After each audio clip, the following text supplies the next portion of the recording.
Voyons encore une fois le livre de la Révélation, chapitre 5.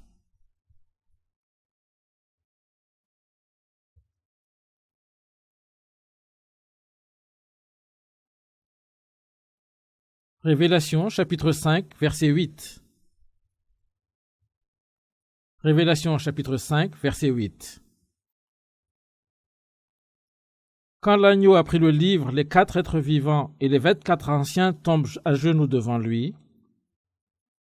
Chacun tient une harpe et des coupes en or pleines de parfums. Ce sont les prières de ceux qui appartiennent à Dieu. Ils chantent un chant nouveau. Tu es digne de prendre le livre et de défaire ses attaches.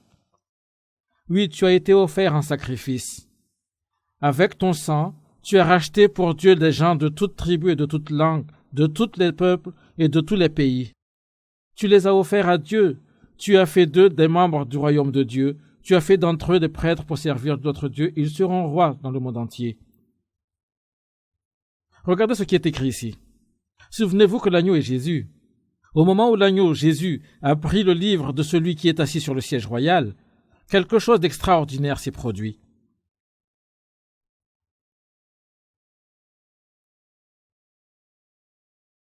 Jetons un coup d'œil sur ce qui s'est produit. Il est dit ici qu'ils ont chanté une nouvelle chanson. Il est dit qu'il y avait 24 anciens assis autour du trône de Dieu. Les 4 créatures vivantes et les 24 anciens ont commencé à chanter une nouvelle chanson. Ils ont commencé à chanter. Et quel était le sujet de leur chanson? C'était Jésus-Christ, le Fils de Dieu, qui avait gagné la victoire et en conséquence, il était digne de défaire les attaches. Au moment où les attaches étaient défaites et le livre ouvert, une énorme chanson de joie se faisait entendre à partir du ciel. Une grande chanson de joie venait du ciel. Regardez maintenant le verset 11. Le verset 11. Je regarde encore et j'entends des anges très nombreux. Ils sont des millions et des millions autour du siège royal, autour des êtres vivants et des anciens. Ils chantent avec force. L'agneau sacrifié est digne de recevoir puissance, richesse, sagesse, force, honneur, gloire et louange. Alors ce n'étaient pas seulement les 4 créatures vivantes et les 24 anciens qui ont chanté. 10 000 fois 10 000 et des milliers de milliers d'anges dans le ciel ont chanté leur grande chanson retentissante. Et voici la parole de leur chanson. L'agneau sacrifié est digne de recevoir puissance, richesse, sagesse, force, honneur, gloire et louange. Regardez maintenant le verset 13. Et j'entends aussi tout ce que Dieu a créé dans le ciel, sur la terre et dans la mer. Tout ce qui existe dans le monde chante louange, honneur, gloire et pouvoir, toujours à celui qui est assis sur le siège royal ainsi qu'à l'agneau. Et les 4 êtres vivants disent Amen. Les anciens tombent à genoux et ils adorent. Il est dit ici que tous ceux qui se trouvaient dans les cieux et sur la terre ont chanté cette chanson. Et chaque créature qui est dans le ciel et sur la terre et sous la terre, et comme dans la mer, tout cela, j'ai entendu dire, chaque créature. Comment toutes ces créatures pourraient-elles chanter? Vous pourriez dire que les oiseaux chantent, ils chantent et nous pouvons dire qu'ils chantent. Mais il est dit ici que les poissons de la mer chantaient également. En effet, toute la création chantait. Pourquoi chantaient-ils tous? Ils chantaient parce que leur moment de douleur sous le règne de Satan était terminé et ils ont été maintenant complètement libérés. Ainsi, ils chantaient une chanson de libération. Gardez un marqueur ici et allons maintenant vers le chapitre 8 de Romains. Romains chapitre 8.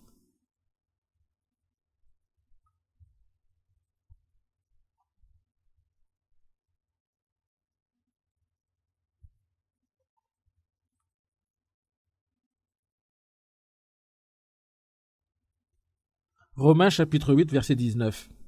C'est dans le Nouveau Testament. Romains chapitre 8, verset 19.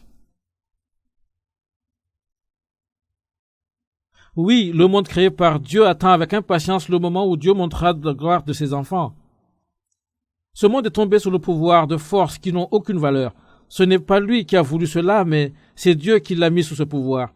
Pourtant, il y a encore de l'espoir pour ce monde, lui aussi il sera libéré des forces qui le détruisent et qui le rendent esclave. Alors il participera à la liberté et à la gloire des enfants de Dieu. Nous le savons, tout le monde crée, gémit et souffre encore maintenant. Comme une femme qui accouche mais qui n'est pas seule. Nous aussi nous gémissons dans notre cœur et attendant d'être vraiment enfants de Dieu et de devenir complètement libres. Pourtant, nous avons déjà reçu l'Esprit Saint comme première part de notre Dieu. Il est écrit ici que ce monde est tombé sous le pouvoir des forces qui n'ont aucune valeur. Il est écrit également que ce monde est créé sous les forces qui le détruisent et qui les rendent esclaves. Après, on lit que le monde crée, gémit et souffre encore maintenant comme une femme qui accouche. Regardez ceci. Le tout premier seigneur et maître de ce monde était Adam. Naturellement, c'était en réalité Dieu qui était le seigneur de ce monde. Mais Dieu a confié tout ce monde à Adam et lui demande de régner sur toutes ces choses. Mais alors le tenant de ce titre de seigneur et maître a changé et le monde entier est sous la domination du diable. Ainsi il est dit ici que le monde créé sous force qui le détruisent et le rendent esclave, il gémit et souffre. Tournons-nous maintenant vers le chapitre 3 de la Genèse. Genèse chapitre 3.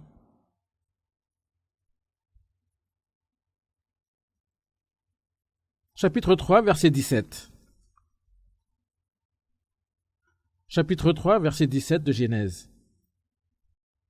Puis le Seigneur dit à l'homme, « Tu as écouté ta femme et tu as mangé le fruit que je t'avais interdit de manger. À cause de toi, maudit le sol. Tu devras te fatiguer tous les jours de ta vie pour tirer ta nourriture de la terre. Le sol produira pour toi des plantes épineuses de toutes sortes. Tu devras manger ce qui pousse de les champs. Tu gagneras ta nourriture en transpirant beaucoup jusqu'à ta mort. À ce moment-là, tu retourneras dans la terre d'où tu viens, où tu es de poussière, et tu retourneras à la poussière. » Regardez ce qui est écrit ici. Adam aussi, à l'origine, a été créé à partir de la poussière de la terre. C'était à cet Adam que Dieu a donné l'autorité de régner sur le monde. Mais alors, en conséquence du fait qu'Adam a mangé le fruit de l'arbre de la connaissance du bien et du mal, la terre a été maudite.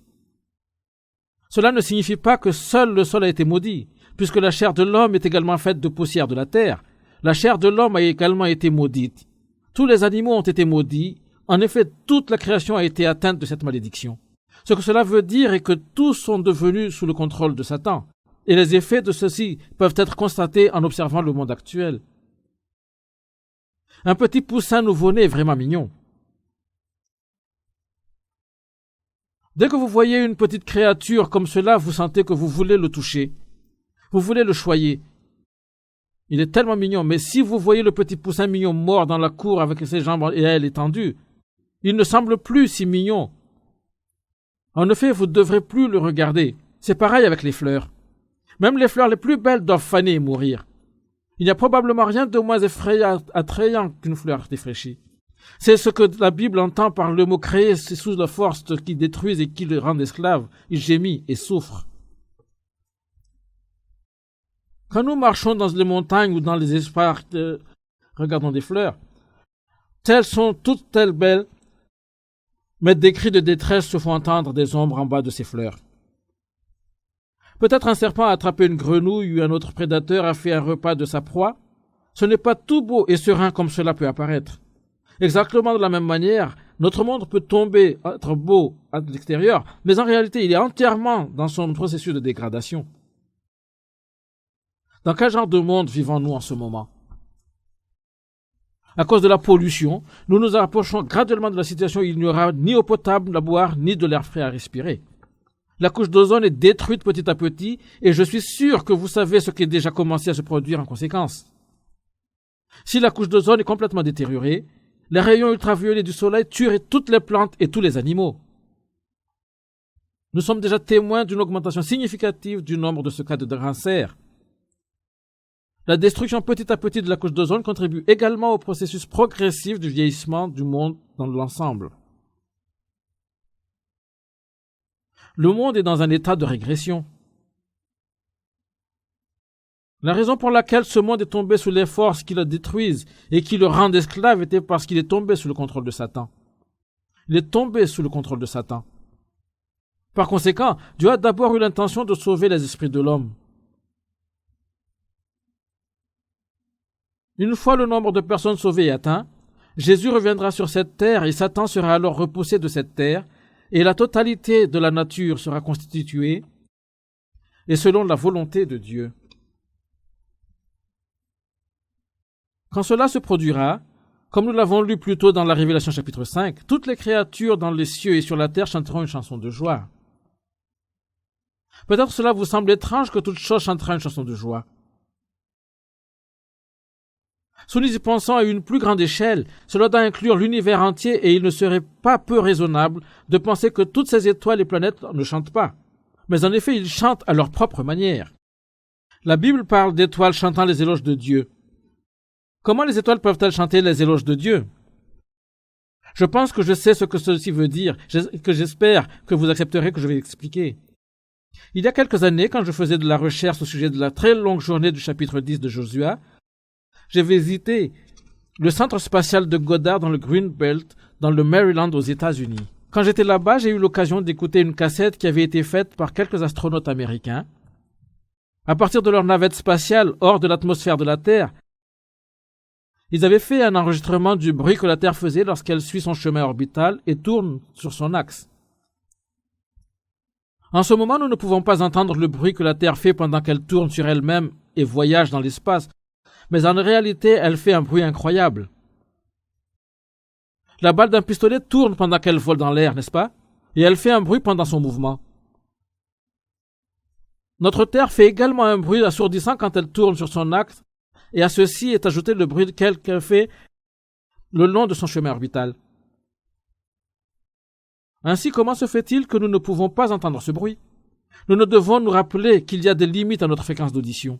Nous pouvons seulement entendre des bruits dans une certaine plage de fréquence. Je ne connais pas les chiffres exacts, mais nous ne pouvons rien entendre au-dessus de certaines fréquences. Notre Terre fait un bruit énorme pendant qu'elle se déplace, mais ce bruit est au-delà des fréquences qui nous sont audibles. Peut-être que si nous pourrions entendre le bruit de la Terre en tournant, ce bruit nous tuerait. Nous devrions être reconnaissants que nous ne puissions l'entendre. Mais maintenant, grâce à l'effort de l'homme pour explorer l'espace, il a enregistré le bruit que fait la Terre. Bouh! C'est ce genre de bruit que j'ai entendu sur la bande. Réfléchissons à ce moment. La Terre fait un bruit spécifique pendant qu'elle voyage le long de son fixe chemin orbital, mais les autres planètes et étoiles ont différents chemins orbitaux. Chacun des corps célestes a son propre chemin orbital. Imaginez juste les harmonies qui doivent être créées lorsque les divers bruits produits par le mouvement des étoiles et des planètes sont pris ensemble. Dieu est vraiment étonnant. Je pense que même maintenant, Dieu écoute ces harmonies de l'univers.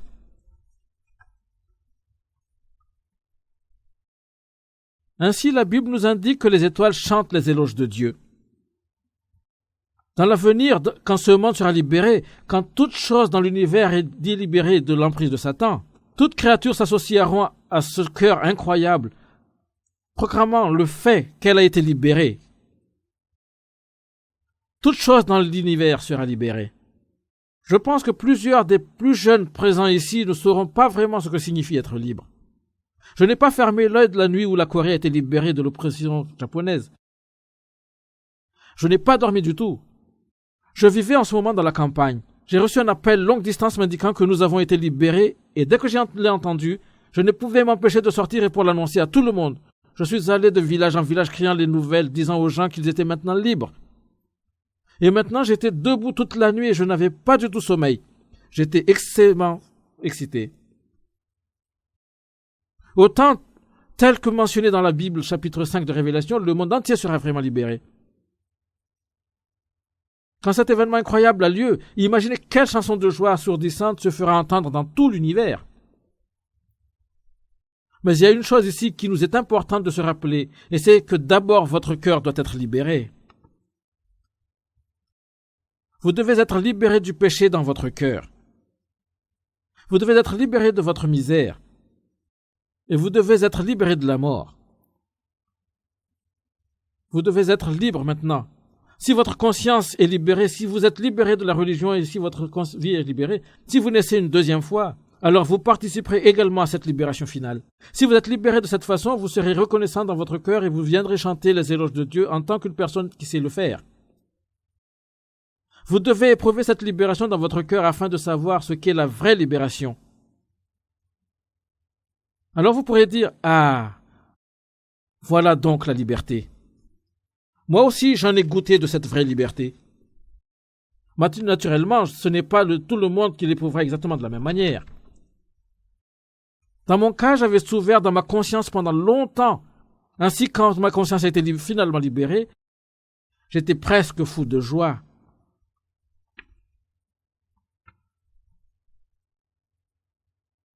La gratitude dans le cœur d'une personne à l'heure du salut varie en fonction de la souffrance qu'il a éprouvée en raison de son péché. Vous aussi, vous devez pouvoir connaître la joie d'une telle libération dans votre cœur. Allons maintenant dans le chapitre 6 de la Révélation.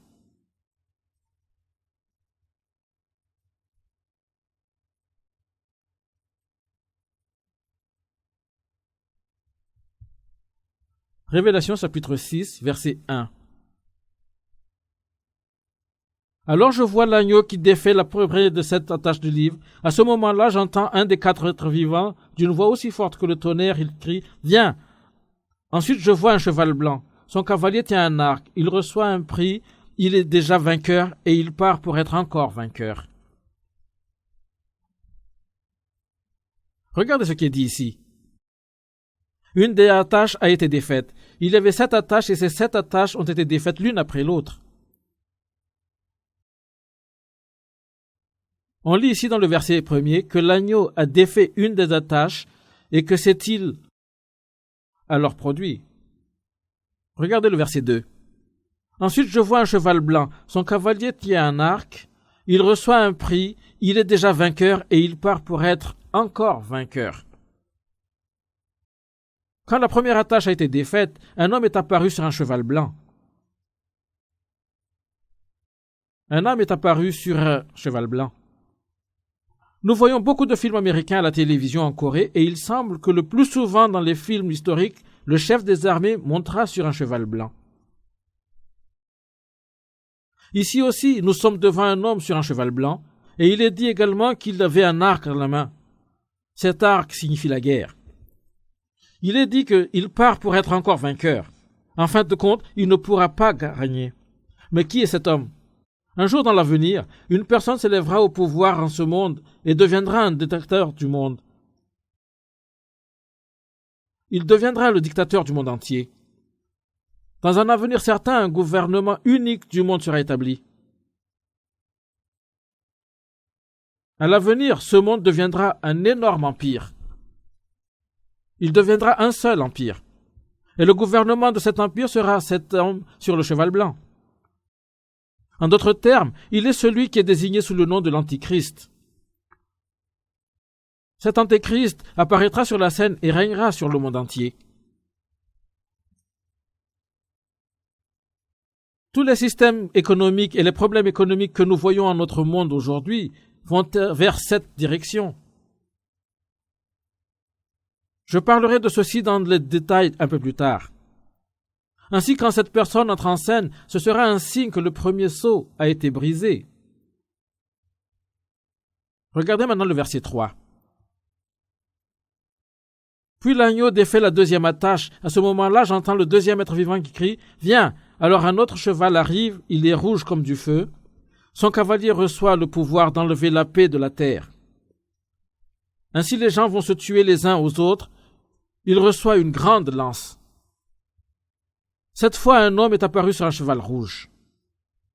Il est dit qu'on a accordé à celui qui est sur ce cheval rouge le pouvoir de supprimer la paix sur la terre et qu'on lui a donné une grande lance. Savez-vous ce que cela signifie? Cela se rapporte à une guerre terrible qui éclatera. Un peu plus tôt, j'ai dit que quand Jésus reviendra sur ce monde, toutes les créations seront libérées.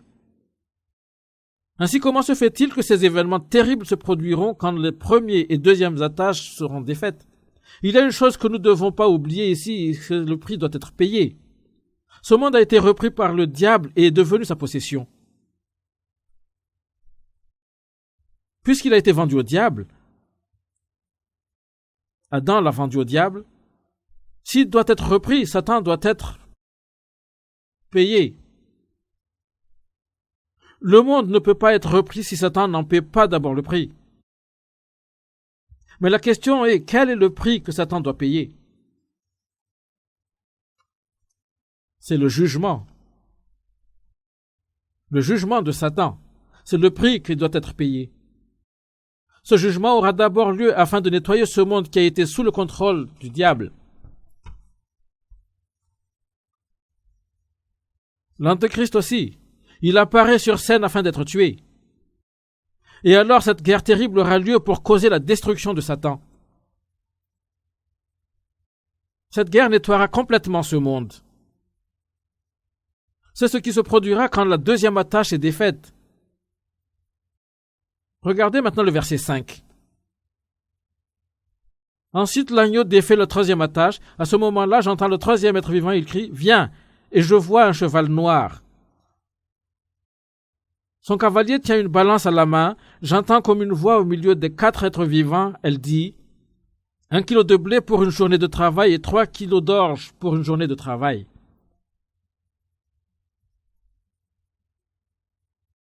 Qu'est-ce que ceci veut dire? Ce passage se rapporte à la famine. À l'avenir, il y aura une famine terrible. En ce moment, nous avons de la nourriture en abondance, bien plus que nous n'en avons besoin, plus que nous ne pouvons manger. Récemment, ceci est devenu un problème pour nous en Corée. En particulier concernant le riz. En Corée, nous pouvons déjà cultiver tout le riz dont nous avons besoin. En effet, nous avons même de surplus de production. Mais le gouvernement américain veut que nous importions le riz américain. Le riz américain est seulement environ 1/3 du prix du riz coréen. En outre, le riz américain a un très bon goût. J'ai essayé de riz américain pendant mes visites en Amérique et c'est vraiment très savoureux. Il est maintenant décidé qu'on importe ce riz et qu'on le vende à un prix extrêmement bas. Mais si cela continue encore plus loin, cela pourrait vouloir dire que les fermiers coréens seront sans emploi. La situation est devenue telle que les cultivateurs ne peuvent plus continuer à travailler. Cela devient vraiment un énorme problème. Mais que se produira-t-il si tous les fermiers coréens arrêtent leur travail et qu'il y a alors soudainement une famine en Amérique? Que se passera-t-il alors? Mais naturellement, il y a toujours la Thaïlande et d'autres pays. Quoi qu'il en soit, un certain temps dans l'avenir, il y aura une famine terrible dans le monde entier. Cette famine se produira pendant la tribulation. Nous pouvons voir de ces versets à quel point la nourriture sera précieuse pendant cette famine. Une journée de travail équivaut à une énorme somme d'argent. Il est dit que les gens devront payer une journée de travail pour 1 kilo de blé et une journée de travail pour 3 kilos d'orge. Le blé et l'orge étaient les principaux aliments quand ceux-ci ont été écrits, et c'est pourquoi ils sont spécifiquement mentionnés ici. Ainsi, nous pouvons voir que la nourriture serait extrêmement précieuse. Regardez la situation dans notre monde aujourd'hui même. Il y a tant de personnes qui meurent de famine. Mais si cette famine continue, elle peut par la suite effectuer le monde entier. Il y aura une confusion totale puisque personne n'aura assez à manger. Dans des cas extrêmes, les gens peuvent mourir au cannibalisme dans leur désespoir.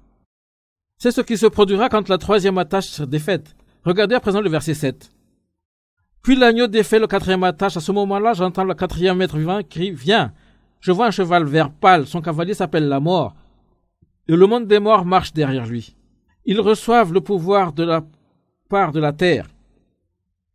Ainsi, ils vont tuer ses habitants avec l'épée, la famine, tout ce qui apporte la mort et avec les bêtes sauvages de la terre. Ici, un homme apparaît et sort pour tuer à droite et à gauche et au centre. Il est dit que son nom était la mort. Et cette puissance lui a été donnée pour tuer avec l'épée, de tuer avec la famine, avec la mort et par les bêtes sauvages de la terre. Tout ceci se produira en raison de la venue de l'homme sur le cheval blanc dont nous venons juste de parler. Il tuera un bon nombre de gens. Toutes ces choses se produiront dans l'avenir. Tels sont les problèmes qui se poseront à notre monde dans l'avenir. Ainsi, il est important que nous sachions ceci. Je vous ai parlé de ce sujet, mais pendant cette période de la tribulation de 7 ans, ceci est la période de 7 ans. La Bible nous donne une explication quant au pourquoi de la durée de 7 ans de cette période, mais nous n'avons pas le temps pour cela en ce moment. De toute façon, la période de la tribulation durera 7 ans. Toutes les choses qui se passent en ce monde aujourd'hui convergent vers ce moment. Elles sont les préparations de ce moment. Et quand la tribulation commence, toutes ces choses vont soudainement apparaître. Par exemple, en ce moment, on parle de paix et de désarmement, mais les préparations pour la guerre continuent incessamment. Les armes sont toujours manufacturées, elles sont toujours achetées et vendues. Lorsque l'histoire atteint cette période dans le temps, une grande guerre éclatera. En outre, il y a le problème de la pollution. La couche d'ozone est détruite, l'air que nous respirons est pollué, notre eau est polluée. Tous ces phénomènes sont relatifs au temps que nous vivons. Le temps viendra où la maladie, la pollution, etc. feront en sorte qu'il soit très difficile pour les gens de vivre. Les temps terribles nous attendent.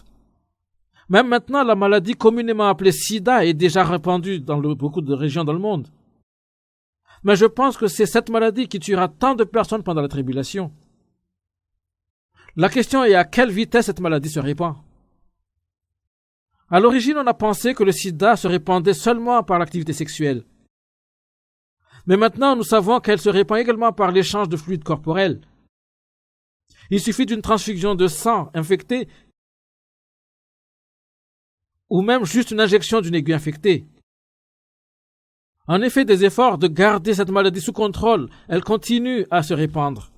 Ainsi, au temps de la tribulation, le sida sera effréné. Pendant la tribulation, il y aura des guerres, de la famine et toutes sortes de pollutions. Le sida sera répandu. Il y aura des tremblements de terre, des éruptions volcaniques. Il y aura une telle confusion générale, elle sera si chaotique. Telle sera la période de 7 ans désignée convenablement sous le nom de tribulation. Et en notre monde, en ce moment, nous pouvons voir que tout se dirige vers ces événements que la Bible prévoit de se produire.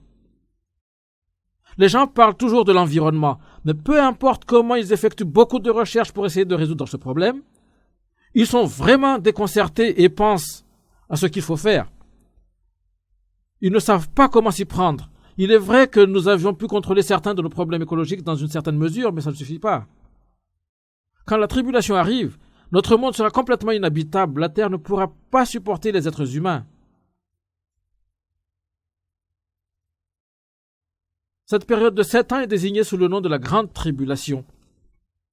Et c'est le moment où Satan va en payer le prix. Allons dans le livre de la Révélation, chapitre 13.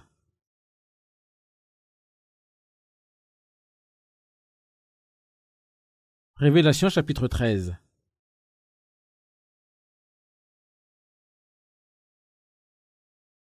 Chapitre 13, verset 1. Je lirai à partir du verset 1.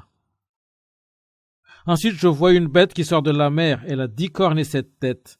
Sur chaque corne, il y a une couronne, et sur chaque tête, il y a un nom qui insulte Dieu. La bête que je revois ressemble à un léopard. Les pattes sont comme celles d'un ours et sa gueule est comme celle d'un lion. À cette bête, le dragon donne sa puissance, son siège royal et un très grand pouvoir. L'une des têtes de la bête semble blessée à mort, mais maintenant sa blessure est guérie. Alors, toute la terre admire cela et elle suit la bête. Tout le monde adore le dragon parce qu'il a été donné le pouvoir à la bête. Ils adorent aussi la tête en disant « Qui est comme la bête? Qui peut lutter contre la bête ?» La bête reçoit l'autorisation de dire des paroles pleines d'orgueil et des insultes contre Dieu. Elle reçoit le pouvoir d'agir pendant 42 mois. La bête se met à insulter Dieu. Elle insulte le nom de Dieu, le lieu où il habite et aussi les habitants du ciel.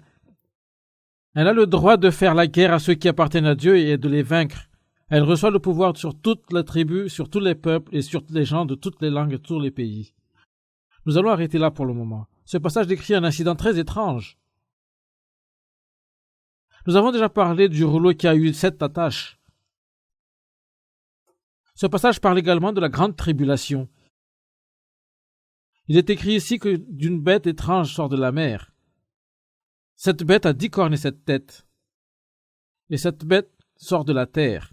Oui, elle sort de la terre. Il est écrit ici, sur chaque corne, il y a une couronne et sur chaque tête, il y a un nom qui insulte Dieu. La bête était comme un léopard. Ses pieds étaient comme ceux d'un ours. En effet, il semble avoir ensemble beaucoup de parties affuses des différents animaux. La partie la plus effrayante d'un ours est ses griffes. Les pattes sont comme celles d'un ours et sa gueule est comme celle d'un lion. La gueule d'un lion est effrayante, n'est-ce pas? Et le dragon se rapporte à Satan. Le dragon se rapporte à Satan. Le serpent a vieilli. Le dragon donne sa puissance, son siège royal et un très grand pouvoir. Cette bête se rapporte à une personne qui monte au pouvoir après avoir reçu l'autorité de Satan. J'ai vu l'une des têtes de la bête sembler morte. Mais maintenant la blessure mortelle est guérie. Alors toute la terre admire cela et elle suit la bête. À l'avenir, je vous conseille d'observer les nouvelles très soigneusement. Particulièrement les nouvelles au sujet de l'Europe. Un certain jour, on annoncera dans les journaux qu'une certaine personne vraiment célèbre et énormément puissante sera blessée à mort. Je ne suis pas sûr s'il sera poignardé ou tué par balle, mais puisqu'il dit ici qu'une lance avait été blessée cette bête-là, mais elle est si vivante, il sera probablement poignardé. Cette personne célèbre sera assassinée, mais après, peu de temps après, les nouvelles annonceront que cette personne est miraculeusement revenue à la vie. Quand vous entendez ces nouvelles, j'espère que vous allez vous rappeler ce verset de la Bible. L'une des têtes de la bête semble blessée à mort, mais maintenant sa blessure est guérie. Et tout le monde est émerveillé et a suivi la bête. Cette personne sera le dictateur qui prendra le contrôle du monde. Je pense que nous devons examiner ce sujet un peu plus en profondeur pour comprendre entièrement ce qu'il signifie. L'explication de ce texte peut également être trouvée dans la Bible. Gardez un marqueur ici et allez dans le livre de Daniel dans l'Ancien Testament.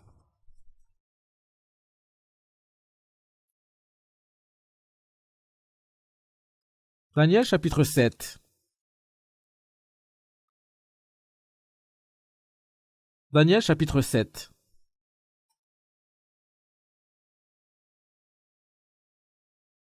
Je lirai à partir du verset 15. Daniel chapitre 7, verset 15.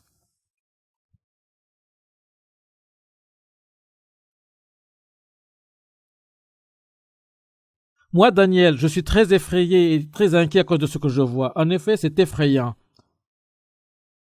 Je m'approche de quelqu'un qui se tient là et je lui demande « Qu'est-ce que tout cela signifie vraiment ?»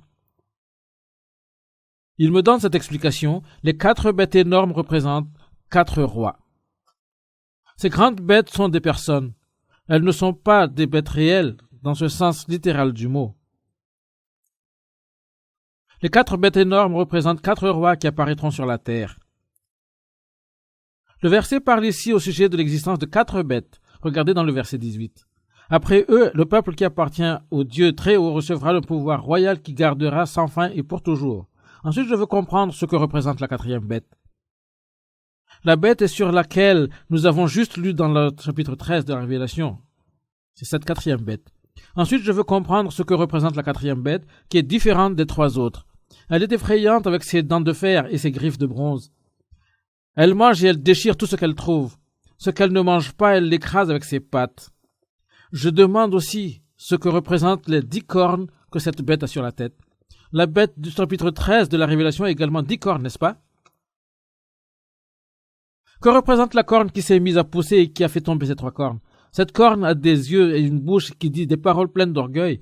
Elle semble plus grande que les autres, je la regarde, elle fait de la guerre au peuple qui appartient à Dieu, et elle est en train de gagner le combat contre lui. Mais le vieillard s'avance et il rétablit la justice pour le peuple qui appartient au Très-Haut. Quand c'est le moment, ce peuple reçoit un pouvoir royal. Ceci se rapporte à l'événement du Christ Jésus, lorsque le royaume des saints sera établi. Celui qui s'interroge m'explique. La 4e bête représente un 4e royaume sur terre. Nous avons ici l'explication. La 4e tête est le 4e royaume de terre. La 4e bête est un 4e royaume. Il est différent de tous les autres. Ce royaume mangera tout ce qui existe sur la terre, il écrasera tout sur ses pieds et il déchirera tout. Les 10 cornes représentent 10 rois. Ils seront à la tête de ce royaume l'un après l'autre. Un 11e roi différent des autres prendra le pouvoir et il renversera 3 autres. Je pense que peut-être une petite explication est nécessaire ici. Laissez-moi essayer d'expliquer. Il y a environ 2600 ans, c'était 600 ans environ avant Jésus-Christ. Ainsi, il y a environ 2600 ans, soit la disante bête à laquelle on se réfère ici, c'est-à-dire le premier de ces 4 royaumes, est apparue. Cette première bête ou royaume était Babylone. Babylone. Babylone est l'Irak actuel. Babylone est l'Irak actuel. Environ 600 ans avant Jésus-Christ, le roi Nabuchodonosor est monté au pouvoir à Babylone. Bien qu'il ne soit pas allé aussi loin qu'Extrême-Orient, il a conquis tout le Moyen-Orient, l'Europe et l'Afrique du Nord, et est allé jusqu'en Inde. Alors il a en effet pris le contrôle de ce qui était à ce moment-là la totalité du monde connu. Ce roi Nabuchodonosor était la première bête dont on parle ici. Cette première bête était Babylone. L'Irak actuel était, par le passé, une nation très grande. Sous la commande du roi Nabuchodonosor, c'était une grande nation. Babylone était une ville sans égale dans le monde antique. Elle couvrait une énorme région et ses rues étaient si larges que pas moins de 4 chariots pouvaient y passer côte à côte. Babylone était une ville de grande puissance et de gloire. Et c'était ceci que le président de l'Irak, Hussein, essayait de restaurer quand il a envahi le Koweït en déclenchant la guerre du Golfe. Ces tentatives, comme vous le savez bien, ont été naturellement contrecarrées par l'Amérique et les Alliés qui ont repoussé les Irakiens à la frontière.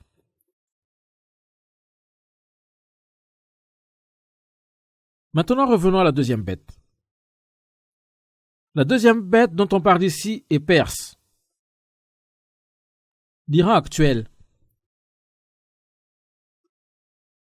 Les Mèdes et les Perses ont formé ce qui est connu comme l'Empire médo-perse, et sous la direction de leur roi, Cyrus, ils ont attaqué Babylone. L'attaque était un succès et Babylone est tombée. Ainsi, l'histoire est passée à l'ère de l'Empire perse, et c'était Perse qui a contrôlé le monde nouveau. Vous savez déjà tout ceci par l'histoire, n'est-ce pas? Perse est monté au pouvoir il y a environ 2500 ans ou plus. Perse avait déjà existé en tant qu'une nation avant cela, mais après Perse est monté au pouvoir, a conquis Babylone et a régné à la place de Babylone sur la totalité du monde connu. Le troisième royaume est la Grèce. Et le chef de ce royaume était Alexandre le Grand. Alexandre le Grand. Les guerres entre la Grèce et la Perse ont continué pendant longtemps. La Grèce a combattu pendant longtemps avec Perse et finalement les Grecs ont eu la victoire et ils ont conquis la Perse. Ainsi, Alexandre le Grand a commencé à régner sur la totalité du monde connu à ce moment-là. Plus tard, il est allé encore plus loin, de plus en plus loin, aussi loin que l'Inde. Alexandre était un philosophe, mais il était également un homme qui aimait boire. Il y a beaucoup d'épisodes intéressants dont on pourrait parler sur sa vie, mais je n'y entrerai pas. Mais à la fin, alors qu'il était à Bagdad, il est tombé malade après un excès d'alcool et il est mort tôt, à l'âge de 33 ans. Ainsi, le troisième royaume, l'Empire grec, s'est terminé et a été par la suite divisé en 4 nations séparées. Alors revenons au 4e royaume. Je pense que vous avez déjà peut-être deviné ce à quoi ce royaume se rapporte, n'est-ce pas? C'est Rome. Rome. Le 4e royaume est Rome. Jules César. C'était Jules César qui a construit Rome en une nation unifiée et de cette manière, il a également commencé à régner sur tout le monde connu en ce temps-là. La période historique environ de 600 ans avant Jésus-Christ à l'époque actuelle est désignée sous le nom de l'ère des gentils. La raison pour laquelle on dit que c'est l'ère des gentils est que c'est la plus longue période de l'histoire dans laquelle les gentils ont eu le pouvoir. À partir du moment où Nebuchadnezzar a conquis Jérusalem et le monde, l'histoire de l'humanité est entrée dans une longue période de règne non juif. Alors nous pouvons lire dans le chapitre 2 de Luc qu'à l'heure de la naissance de Jésus, un décret de l'empereur romain Auguste César est sorti disant que tout le monde devrait être enregistré. César veut dire empereur. Au moment où Auguste César ordonne que tout le monde devrait être enregistré, la mère de Jésus était déjà enceinte. Et c'était dans cet état qu'elle est partie de Nazareth pour aller à Bethléem, et là, elle a donné naissance à l'enfant Jésus. Rome était le plus fort et celui qui a le plus duré parmi ces 4 royaumes, l'Empire romain. L'Empire romain a duré longtemps et plus tard, l'empereur a pris la position du pape et a dirigé l'Empire de ce nouveau titre. Mais regardez ce qui est dit ici dans le verset 23. Celui que j'interroge m'explique. La 4e bête représente un 4e royaume sur terre. Il est différent de tous les autres. Ce royaume mangera tout ce qui existe sur la terre, il écrasera tout sous ses pieds et il déchirera tout. Les 10 cornes représentent 10 rois. La 4e bête dans le livre de Daniel était un empire qui s'est élevé au pouvoir environ 60 ans avant Jésus-Christ. Et une fois que cela s'est produit, il n'a jamais été complètement détruit. Notre ère témoigne maintenant de la résurrection de cet empire. L'ère dans lequel nous vivons maintenant est l'ère des pieds de la statue décrite dans le chapitre 2 de Daniel. Nous n'allons pas nous arrêter tout de suite pour le lire, mais dans le chapitre 2 de Daniel, on parle au sujet d'un rêve que le roi Nabuchodonosor a fait. Dans son rêve, le roi a vu une énorme statue. Il a vu une statue énorme.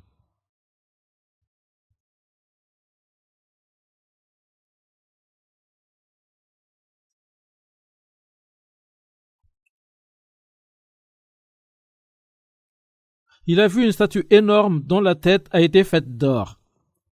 La poitrine et les bras ont été faits d'argent. Le ventre et les cuisses ont été faites de bronze. Les 2 jambes ont été faites de fer, et une partie des pieds était faite de fer et une autre d'argile. La tête de cette énorme statue représente l'empire babylonien. La poitrine et les bras représentent l'empire médo-perse. 2 nations unies ensemble. Le ventre et les cuisses représentent l'empire grec. Il représente l'empire grec. Et les 2 jambes représentent l'empire romain. Sur cette section représentant l'empire romain-là se trouvent ces 10 orteils. Que présentent ces 10 orteils? Ils représentent le moment où ce monde est divisé en 10 secteurs sous la dominion de l'ancien empire romain. En d'autres termes, quand la nouvelle fédération de Rome est formée, elle va se développer en un système qui unira le monde entier. C'est ce qui se trouve devant nos yeux en ce moment. J'ai un autre article ici que je voudrais vous montrer.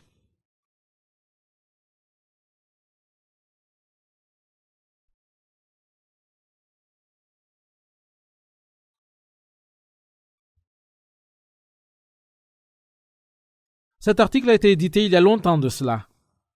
C'était publié dans le journal de Shōgun de 1976, et même à ce moment-là, beaucoup d'économistes et politiciens parlaient de la naissance d'un gouvernement mondial dans les 25 années à venir.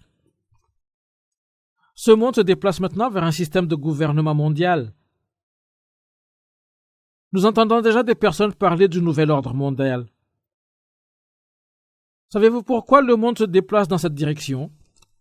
J'ai ici un traité écrit par le docteur Albert Einstein. Je ne vais pas vous lire le tout pour l'instant, mais pour résumer tout ce qu'il disait, et que si ce monde doit survivre, il doit devenir uni.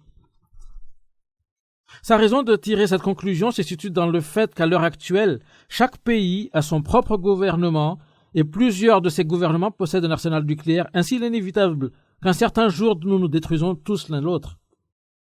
C'est seulement si le monde devient uni sous le contrôle d'un seul gouvernement que nous pourrons contrôler ces armes nucléaires et empêcher qu'elles soient utilisées. En effet, ce mouvement est un gouvernement mondial uni et déjà très puissant. Il est très puissant et continue à faire des progrès régulièrement.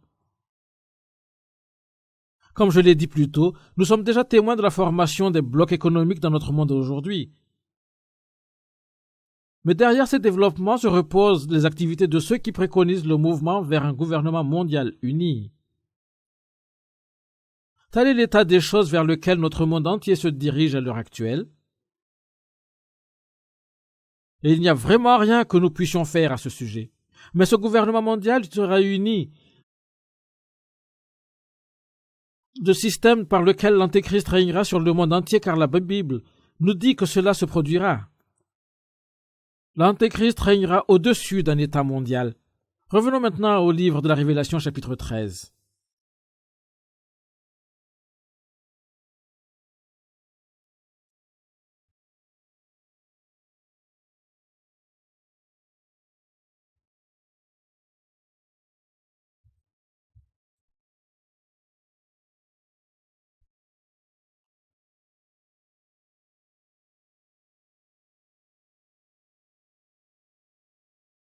Je lirai à partir du verset 5.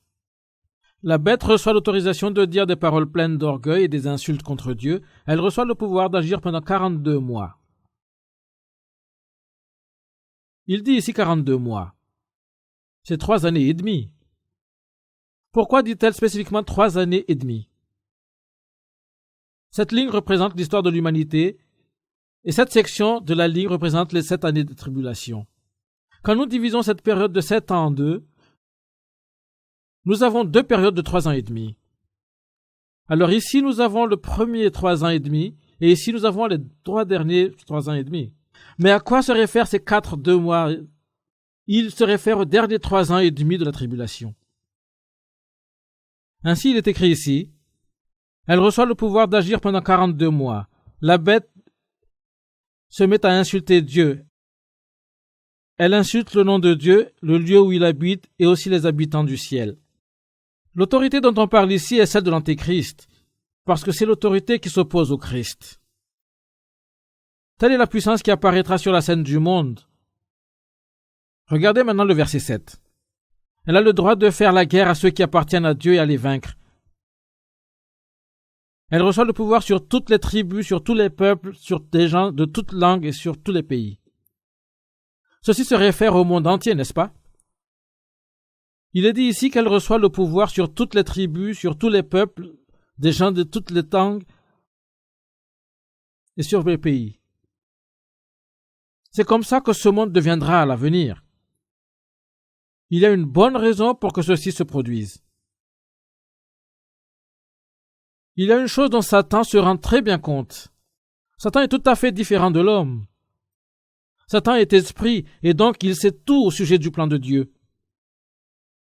Il sait également qu'il sera finalement détruit. Nous avons lu les références liées à ceci dans un programme précédent, n'est-ce pas? Quand Jésus a rencontré l'homme possédé par le démon, les mauvais esprits à l'intérieur de l'homme ont dit qu'ils ont su que Jésus était venu pour les détruire. Pourquoi vous faire-vous venir te détruire? Ont-ils demandé. Notre moment n'est pas encore venu, nous savons que vous êtes le Fils de Dieu. Le diable sait tout ceci. Mais justement, une fois, même si c'est simplement pendant une période courte, le diable veut avoir ce monde totalement sous son contrôle, en contrôlant tout politiquement et économiquement, et c'est vers ce but qu'il se dirige en ce moment. Alors il prendra d'abord le contrôle par l'État unifié de l'Europe, et ensuite il prendra la commande du monde entier. C'est la situation vers laquelle les événements se dirigent maintenant. Tels sont les temps dans lesquels nous vivons en ce moment.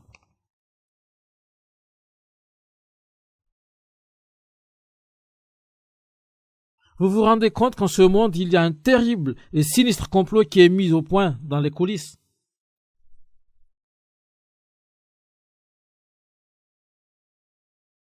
Et le cerveau derrière ce sinistre complot est Satan. Satan est derrière ce sinistre complot.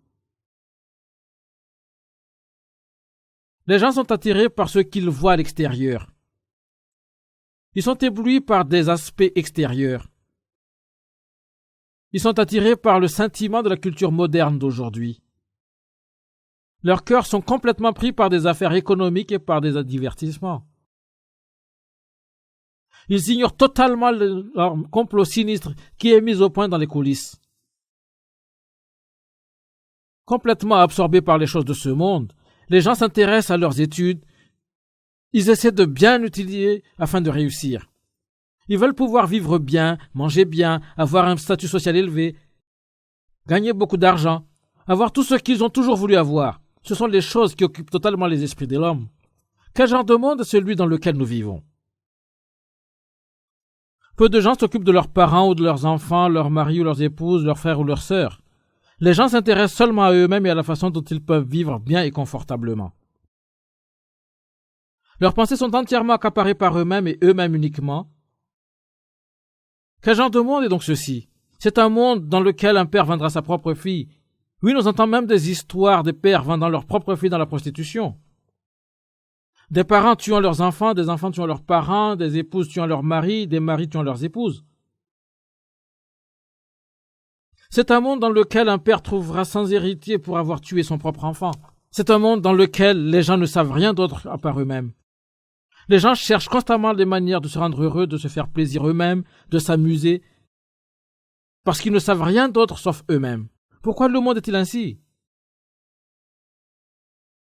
C'est parce que le mal a atteint l'apogée. Le mal a atteint son sommet. Votre cœur n'est-il pas également immergé dans tout ce mal? N'êtes-vous pas pris dedans aussi?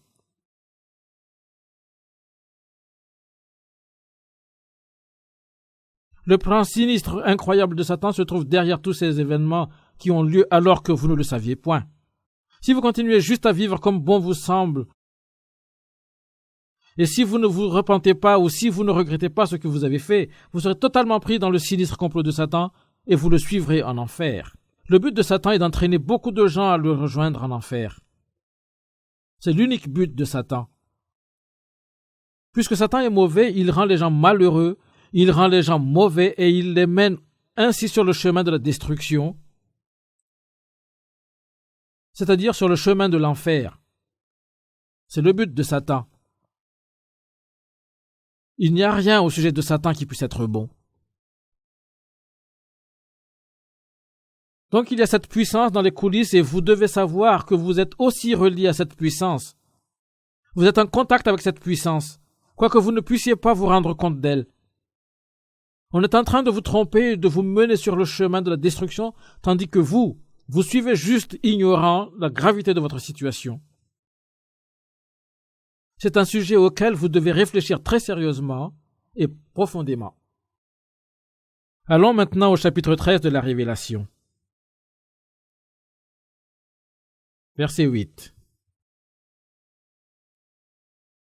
Tous les habitants de la terre vont l'adorer, sauf ceux qui ont un nom dans le livre de la vie depuis la création du monde.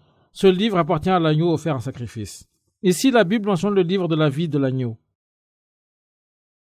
Le livre de la vie de l'agneau est Jésus-Christ. Ceux dont les noms n'ont pas été écrits dans le livre de la vie du Seigneur Jésus ressuscité adoreront la bête, c'est-à-dire ils adoreront l'Antichrist.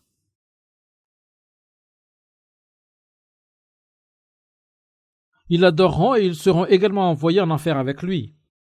Ainsi, comment votre nom figurera-t-il dans le livre de la vie? Votre nom est enregistré dans le livre quand vous naissez de nouveau. Le moment où votre esprit naît de nouveau, votre nom est enregistré dans le livre de la vie. Peu importe l'amplitude des autres problèmes de ce monde, il y a un problème plus important que celui-ci. Regardez le verset 11. Verset 11. Ensuite, je vois une autre bête qui sort de la terre. Elle a 2 cornes comme celles d'un agneau, mais elle parle comme un dragon. Elle a tout le pouvoir de la bête qui est sortie de la mer et elle se sert de ce pouvoir devant la bête de la mer. La bête de la mer a été blessée à mort, mais elle a été guérie. La bête qui vient de la terre oblige la terre et ses habitants à adorer la bête de la mer. La bête de la terre fait des choses extraordinaires devant tout le monde. Elle fait même descendre sur la terre un feu qui vient du ciel. Ainsi, elle trompe les habitants de la terre. En effet, elle a reçu le pouvoir d'accomplir ces choses extraordinaires devant la bête de la mer. Elle demande des habitants de la terre de faire une statue de la bête de la mer. Elle avait été blessée à la tête, mais elle est bien vivante. La bête de la terre reçoit le pouvoir de donner la vie à la statue de la bête. Alors cette statue peut même parler. Elle peut aussi tuer tous ceux qui ne veulent pas l'adorer. Ici, nous avons une bête qui vient de la terre.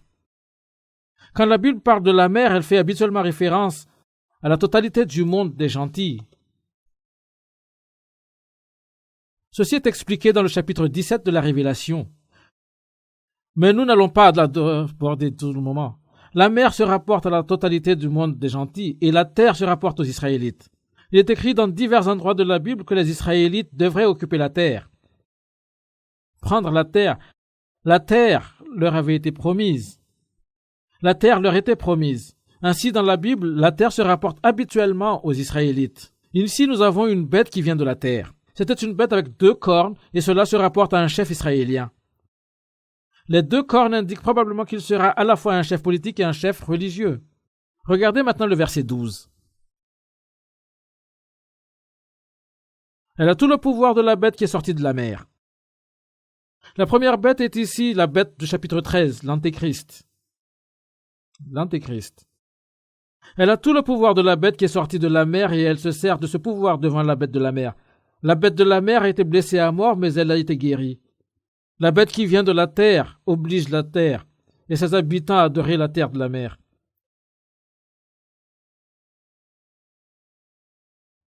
Il mourra et reviendra à la vie et une fois il imitera Jésus-Christ. Il mourra et reviendra à la vie, ceci se rapporte à l'Antéchrist. Il y a quelque chose que nous devons nous rappeler ici.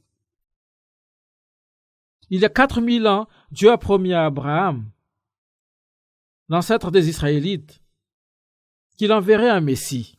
Il y a 4000 ans, Dieu a promis qu'il enverrait un Messie ou un sauveur aux Israélites.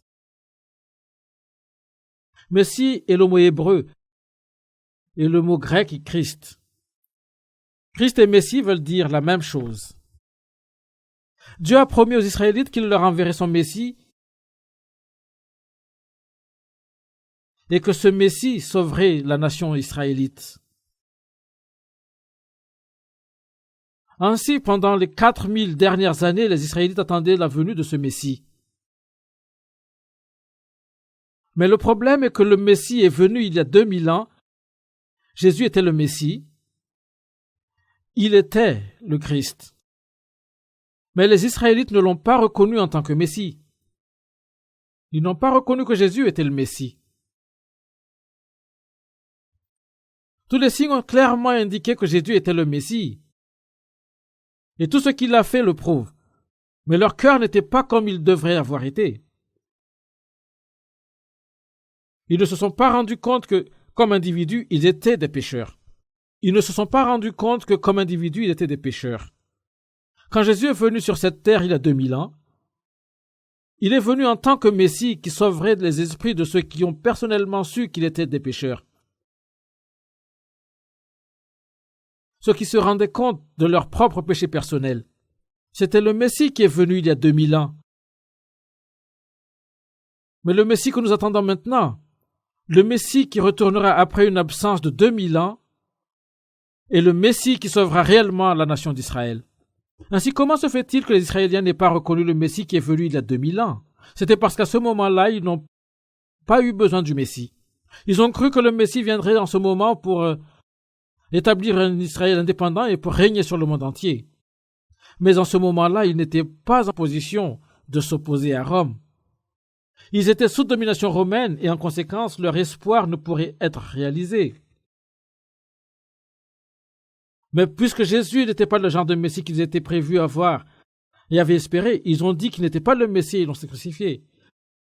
Et depuis, les Israélites ont continué à attendre leur Messie, même jusqu'à aujourd'hui. Ainsi, même maintenant, les Israélites ne croient pas que Jésus était le Messie. Il y a quelques années, quand j'étais à New York, j'ai eu l'occasion de prendre un taxi. Après avoir discuté avec le chauffeur pendant un moment, j'ai constaté qu'il était juif. Mon compagnon de voyage traduisait pour moi, ainsi j'ai demandé au conducteur pourquoi il ne croyait pas en Jésus. Il m'a dit que c'était de l'idolâtrie de croire en Jésus. Comment pouvez-vous croire qu'un homme pourrait être le Fils de Dieu? Il m'a dit qu'il n'y avait aucune manière pour lui de croire à une telle baliverne. Il y a quelques années, quand un de mes fils était à l'université, un de ses professeurs s'est approché de lui et lui a demandé si je pouvais loger un jeune étudiant juif qui a besoin d'un toit où dormir. L'endroit où il était à ce moment-là était très peu convenable, ainsi il a demandé si nous pourrions l'aider. Alors quand mon fils est rentré, il a demandé mon accord et j'ai accepté. J'ai accepté parce qu'il était écrit dans la Bible que nous ne devons rejeter aucun membre de la nation israélite. Ainsi je donnai ma permission et le jeune homme est venu habiter chez nous. Pendant 4 mois, il est resté dans notre maison et nous lui avons donné un toit et à manger gratuitement. À l'intérieur de moi, je pensais que s'il restait avec nous, peut-être j'aurais l'occasion de lui prêcher l'évangile. Mais j'ai beaucoup essayé de lui parler de la Bible, il n'écoutait pas. Il avait été bien entraîné avant de venir et avait une réponse à toute faite pour tout. On lui a dit comment il devrait répondre exactement à chaque question que l'on pourrait lui poser au sujet de la Bible, de sorte que quand il est arrivé en Corée, ceux qui croient en Jésus ne puissent le convertir. Ainsi, malgré tous mes efforts pour lui prêcher l'évangile, cela fut pas fonctionné. En général, les Juifs ne croient pas en Jésus. Mais de nos jours, un grand nombre de Juifs en Amérique ont commencé à croire que Jésus était réellement le Messie, et même en Israël, il y a maintenant quelques Juifs qui croient en Jésus. C'est un signe que la deuxième venue du Christ ne sera plus dans longtemps. Ainsi, les Juifs avaient attendu leur Messie tout ce temps, mais ils auront tort une fois de plus. Ils vont croire en un faux Messie. Ils vont croire que l'Antéchrist est leur Messie. C'est ce qui se produira. C'est ce dont la Bible parle ici. Regardez le verset 12. La bête de la mer a été blessée à mort, mais elle était guérie. La bête qui vient de la terre oblige la terre et ses habitants à adorer la bête de la mer. Ils adoreront cet homme, parce que la bête est l'Antéchrist. Les Israélites adoreront la première bête, l'Antéchrist, le chef de l'Europe unie. La bête de la mer a été blessée à mort, mais elle a été guérie. La bête qui vient de la terre oblige la terre et ses habitants à adorer la bête de la mer. Ils adoreront cet homme qui a été blessé à mort, mais qui est revenu vivant. Mais pourquoi ça? Regardez le verset 13. Devant tout le monde, elle a fait même descendre de la terre un feu qui vient du ciel. Ainsi, elle trompe les habitants de la terre. En effet, elle a reçu le pouvoir d'accomplir ces choses extraordinaires devant la bête de la mer. Elle demande les habitants de la terre de faire une statue de la bête de la mer. Une lance avait blessé sa tête là, mais elle est vivante. Comment tout ceci survient? L'Israël et l'État unifié de l'Europe formeront une alliance. L'Israël et l'État unifié de l'Europe formeront une alliance. Et une fois que cette alliance faite, les Israélites accepteront le président de l'État unifié de l'Europe en tant que leur Messie. Le Messie est un Dieu. Ainsi, ils feront de cet homme leur Dieu. Et ils érigeront une statue colossale de lui dans les rues de Jérusalem. Alors ils se prosterneront devant cette statue et l'adoreront. Regardez alors le verset 15. La bête de la terre reçoit le pouvoir de donner la vie à la statue de cette bête, alors cette statue peut même parler. Elle peut aussi tuer tous ceux qui ne veulent pas l'adorer. Regardez ceci. Il est écrit. Alors cette statue peut même parler. Cette statue artificielle sera capable de parler. Quoique j'ai toujours cru les mots qui sont écrits ici dans la Bible, je n'ai pas su pendant longtemps ce qu'ils ont signifié. Ils indiquent que l'image de la statue parlerait, mais je ne pourrais même pas imaginer comment ce serait possible. Mais quand je suis allé en Europe, je suis allé à Genève, et là-bas, j'ai eu un indice quant à la façon dont ceci pourrait être possible. Ce qui s'est produit, c'est que lorsque je suis entré dans un grand magasin, j'ai vu un robot près du bureau de l'information se courbant devant les clients qui entraient et sortaient, en tout faisant des bruits étranges. Ceci m'a donné un indice. J'ai pensé qu'un certain jour, la statue qui sera érigée dans les rues de Jérusalem sera probablement des bruits de ce genre-là. Puisqu'il est de mon travail d'étudier la Bible et de prêcher la Bible, j'associe toujours les choses que je vois et que j'entends avec ce qui est écrit dans la Bible. À cette occasion, j'ai quitté l'Europe et puis je suis allé aux États-Unis. C'était alors de mon séjour en Amérique que j'ai entièrement compris comment ceci s'accomplira. Quelqu'un m'avait parlé d'un guichet de contrôle d'un supermarché particulier qui m'a fait dit de voir. Le guichet de contrôle a été complètement informatisé. Je suis sûr que vous vous êtes tous familiarisés avec les codes barres.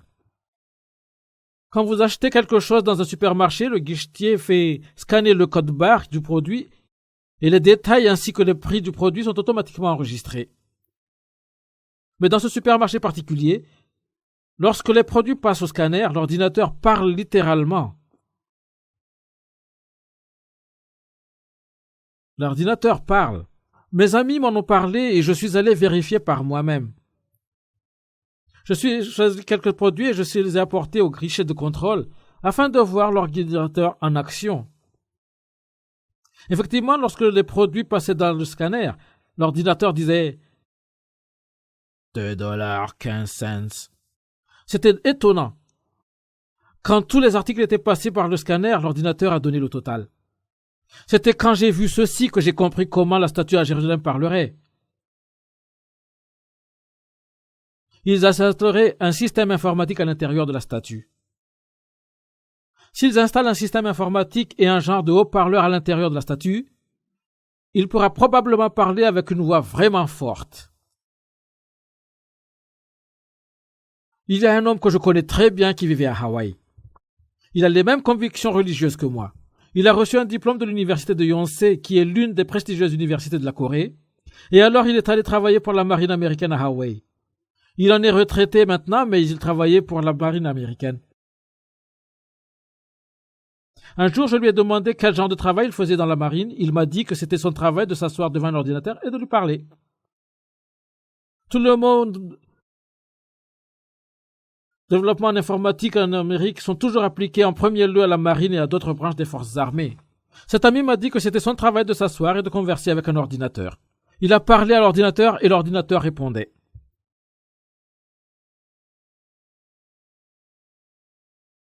Il m'a dit que si, pendant qu'il parlait à l'ordinateur, s'il entendait des pas dans le couloir, l'ordinateur lui indiquerait qui c'était. Toutes ces informations ont été introduites dans l'ordinateur. Pensez à ces versets enregistrés ici dans la Bible. Ces versets ont été écrits il y a 1900 ans. À ce moment-là, personne n'avait imaginé ce qu'est un ordinateur.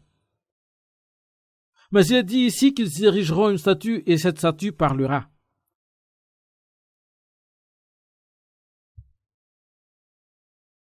Ne pensez-vous pas que la Bible est vraie? Regardez le verset 16. Révélation chapitre 13, verset 16. Elle oblige tout le monde, petits et grands, riches et pauvres, personnes libres et esclaves, à recevoir une marque sur la main droite ou sur le front. Si quelqu'un veut acheter ou vendre quelque chose, il doit porter une marque. Cette marque est le nom de la bête ou le chiffre qui représente son nom. C'est le moment de montrer de la sagesse. Celui qui est intelligent peut comprendre le chiffre de la bête parce qu'il représente le nom d'un homme. Son chiffre est 666. Regardez ce qui est écrit ici. Un jour, tout le monde, petits et grands, riches et pauvres, libres et esclaves, devra recevoir une marque sur leur main droite ou sur leur front. C'est ce qui est écrit ici. J'ai ici un magazine que je voudrais vous montrer. Ça s'appelle Stern. C'est un magazine allemand. Je suis sûr que vous pouvez vous identifier cette carte comme un code barre. C'est un code barre. Ce magazine a été édité en 1984. Il y a un article dans ce magazine qui est relié à ce que nous venons de juste de lire.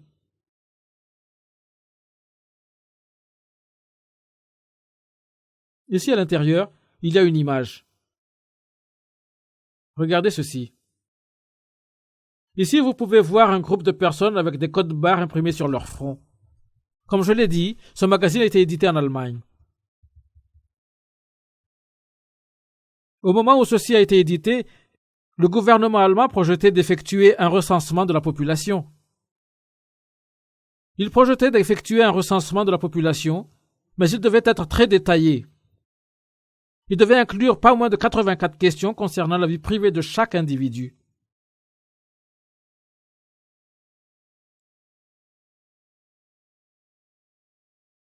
J'ai un autre article. J'ai peur que beaucoup d'entre vous ne pourront pas lire ceci.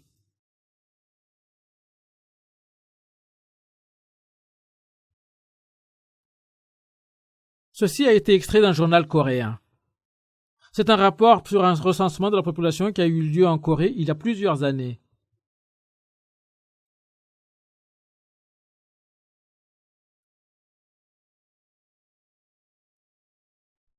Ceci a été pris du journal Chosun.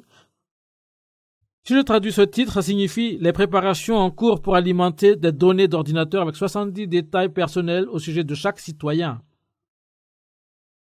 Le gouvernement projetait d'exécuter ce recensement, mais on l'a considéré comme une violation de la vie privée des personnes, et beaucoup de gens se sont opposés à ce recensement. Ainsi, il a été mis de côté pendant un moment. Il y avait 78 questions en tout. Ainsi, le projet a été mis de côté. Probablement, à l'avenir, chaque personne sera forcée de remplir un tel formulaire. En Allemagne aussi, quand ils projetaient d'effectuer une étude statistique qui comptait 84 questions, beaucoup de gens étaient contre cette idée. Là aussi, on a considéré cela comme une violation de la vie privée des gens. Ainsi, l'opposition était très forte. La raison pour laquelle ces recensements sont planifiés est que l'informatisation qui en est issue puisse être recueillie pour la préparation de la marque dont on parle ici dans la Révélation. Quand récemment j'étais en Amérique,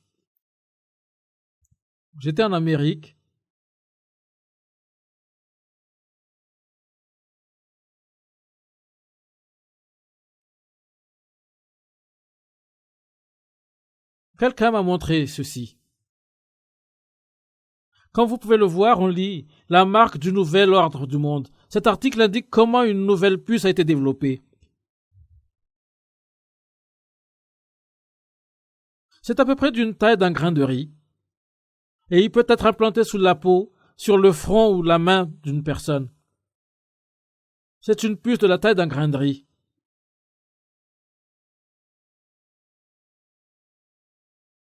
C'est un développement récent. Si un tel circuit est implanté sous la peau du front ou de la main d'une personne, il sera relié par le satellite à un ordinateur principal.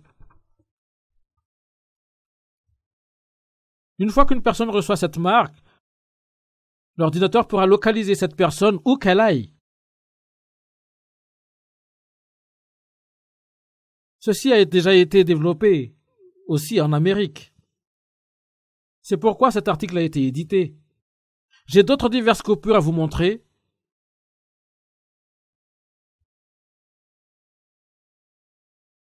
Jetez un coup d'œil à celui-ci. 666. Ceci se rapporte à la marque 666, la marque de 666. Telle est l'époque où nous vivons. Regardons une fois de plus ce que dit la Bible. Chapitre 13, verset 16. Elle oblige tout le monde, petits et grands, riches et pauvres, personnes libres et esclaves, à recevoir une marque sur la main droite ou sur le front. Si quelqu'un veut acheter ou vendre quelque chose, il doit porter une marque. Cette marque, c'est le nom de la bête ou le chiffre qui représente son nom. Il est écrit ici que sans la marque, personne ne pourra acheter ou vendre quoi que ce soit. Sans la marque, une personne ne pourra pas effectuer une quelconque forme de transaction financière. Une marque. Cette marque, c'est le nom de la bête ou le chiffre qui représente son nom. Cette marque inclut le nom de l'Antéchrist. C'est le nom de 666. Regardez maintenant le verset 18. C'est le moment de montrer de la sagesse. Celui qui est intelligent peut comprendre le chiffre de la bête parce qu'il représente le nom d'un homme. Son chiffre est le 666. On lit ici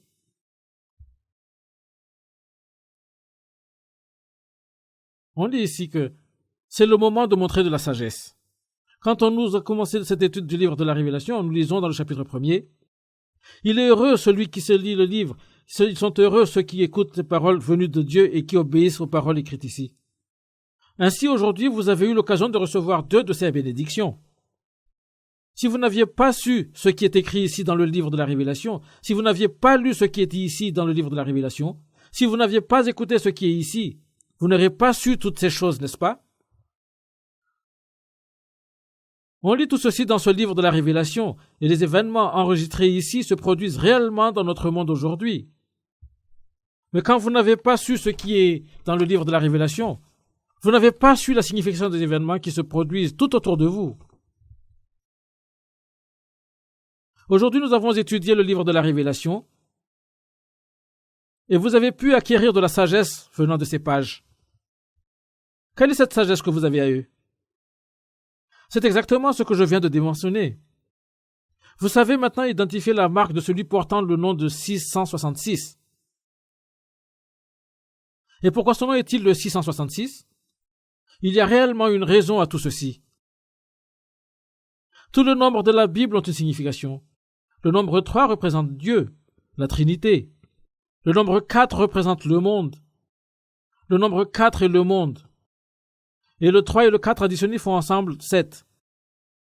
Dans la Bible, le nombre 7 est le nombre parfait. Et 6 est un de moins que 7. Et ainsi, il représente l'homme et signifie le fait que l'homme est imparfait. L'homme manque de quelque chose. Alors qu'en est-il du 666? Que ces 3-6 signifie-t-il? Il fait allusion à l'homme qui se fait Dieu. Il signifie que l'homme a fait de lui-même un Dieu. Et cet homme est l'Antéchrist. Il est un homme, mais il se fait Dieu. Il est celui qui aura le nom de 666 et il régnera sur ce monde. Allons dans un autre texte de la Bible. 2 Thessaloniciens, chapitre 2. C'est dans le Nouveau Testament.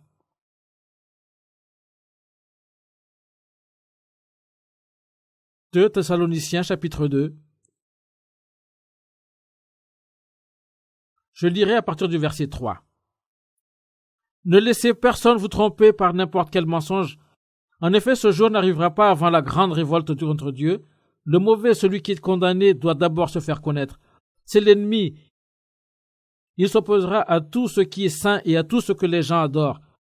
Il osera s'asseoir lui-même dans le temple de Dieu et il affirmera qu'il est Dieu. »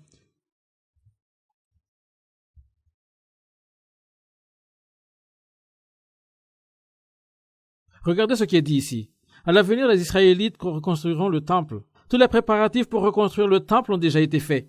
Mais une fois la reconstruction du temple accomplie, l'homme appelé l'Antéchrist s'assoira dans le temple et réclamera qu'il est Dieu. Regardez ce qui est dit ici. Il affirmera qu'il est Dieu. Cet homme qu'on appelle le 666, il sera un homme, mais il agira comme s'il était Dieu. Si vous regardez les événements de notre monde d'aujourd'hui, vous pourrez voir que tout va dans cette direction. Presque tous les préparatifs ont été déjà faits. Même si vous pensez seulement aux ordinateurs, les innovations qui ont lieu depuis la naissance de l'ordinateur sont étonnantes. Mais il y a un secret caché derrière tous ces ordinateurs. Un grand secret est caché derrière ces ordinateurs. Avec un savoir-faire approprié, il serait probablement possible de découvrir toutes sortes de secrets cachés dans des ordinateurs. Et si ce savoir-faire tombe entre de mauvaises mains, aucune information confidentielle stockée dans les ordinateurs ne serait sécurisée. Les ordinateurs sont extrêmement puissants. Des ordinateurs ont même la faculté intellectuelle de l'homme. En fin de compte, ce sera les ordinateurs qui auront la puissance de commander le monde entier. À l'avenir, quand vous achetez quelque chose, vous n'aurez pas besoin d'employer l'argent comptant. Si vous avez cette marque sur le front ou sur votre main, vous pourrez l'employer pour payer vos achats. Vous devrez juste passer au guichet de contrôle et les codes barres seront lus. La transaction financière sera effectuée automatiquement. Tout l'argent sera à la banque. Ainsi, l'ordinateur fera tous les calculs pour vous. Quand vous recevrez votre salaire, votre argent sera automatiquement viré dans votre compte. Et quand vous achetez quelque chose, l'argent sera automatiquement déduit de votre compte au moyen de cette marque. Vous pourrez vous payer ce que vous voulez avec cette marque, le ticket de bus, vos billets d'avion et tout ce que vous voulez. C'est la vie qui nous attend. Cela nous arrivera avant que nous le sachions. N'avez-vous pas l'impression que la Bible est vraie?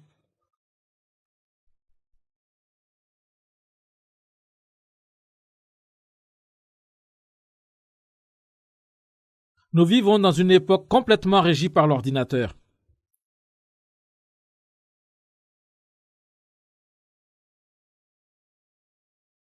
Il n'y a personne au monde qui peut échapper à l'emprise de l'ordinateur.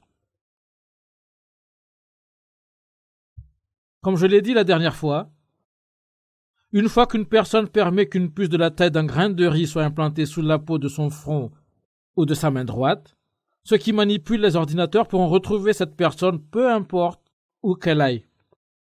J'ai une copie du numéro du magazine Business Week. Dans ce numéro, j'ai trouvé un article très intéressant. Ce n'est qu'un très court article, mais on y lit que dans une prison en Amérique, Ils ont commencé à équiper les détenus de brassards anti-fuite. Quand les prisonniers débarquent en prison pour la première fois, on leur prend leurs empreintes digitales et on les photographie à l'aide de scanners électroniques. Les images numériques sont stockées avec les données personnelles du prisonnier sur un réseau informatique. Mais après, le système imprime un brassard pour le prisonnier qui contient non seulement la photo du prisonnier, mais également une sorte de code-barre personnel.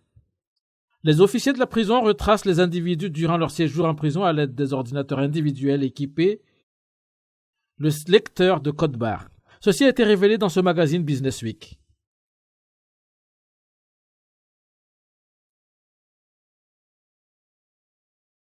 Quant aux animaux, le système a été un peu plus amélioré. Des animaux dans certaines régions des États-Unis sont à présent injectés d'une petite puce électronique sous la peau du cou.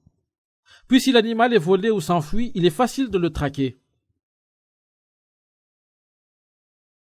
C'est aussi le cas des voitures. Elles peuvent être équipées d'une puce de sorte que lorsqu'elles sont volées, elles puissent facilement être tracées. Ce genre de technologie est déjà disponible et en service. Jusqu'ici, il a été seulement employé sur des animaux et des biens matériels. Mais il ne sera plus longtemps avant qu'il ne se soit développé assez loin pour être employé pour l'homme. Et une puce sera insérée sous la peau de son front ou de sa main droite. Mais le problème est que vous écoutez tout ce que la Bible indique ici. Mais vous cessez d'écouter avant que vous ne soyez sauvés. Et alors un jour, ces choses commenceront réellement à se produire. L'on vous demande de recevoir la marque sur votre front et sur votre main. Quand ce moment viendra, vous serez absolument terrifiés. Mais même si vous essayez de courir loin pour éviter de recevoir la marque, il n'y aura nulle part pour vous réfugier. Que la Bible dit à propos de ce qui va arriver à ces gens qui ne reçoivent que la marque. Par la suite, ils seront arrêtés et ils seront exécutés. L'Antéchrist les aura décapités. Dans le livre de la Révélation, il est dit que l'Antéchrist avait le pouvoir de tuer. C'est le destin qui les attend. Ainsi peut-être vous pensez, pourquoi ne pas simplement recevoir la marque et faire avec? Il sera tellement très commode. Tout sera si commode pour les gens quand ils reçoivent cette marque. Savez-vous pourquoi? On n'aura nullement besoin de craindre les voleurs. Votre argent sera dans votre front. Personne ne pourra voler votre argent même si vous découpez la tête. Si la marque est sur votre main et qu'on vous découpe la main, ce sera toujours en vain. Votre argent sera fixé à votre front ou à votre main. Donc on n'aura pas à craindre les voleurs. Ce sera une société totalement sans argent. Alors il est impossible qu'un voleur puisse voler votre argent. Mais que se passera-t-il si vous acceptez cette marque? Voyons le chapitre 14 de Révélation. Verset 9.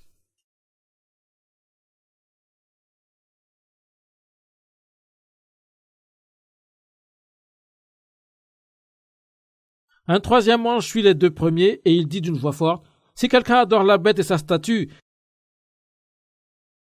s'il reçoit la marque sur le front ou sur la main droite, il boira lui aussi le vin de la colère de Dieu. Ce vin sera fort et Dieu le versera dans la coupe de sa colère. »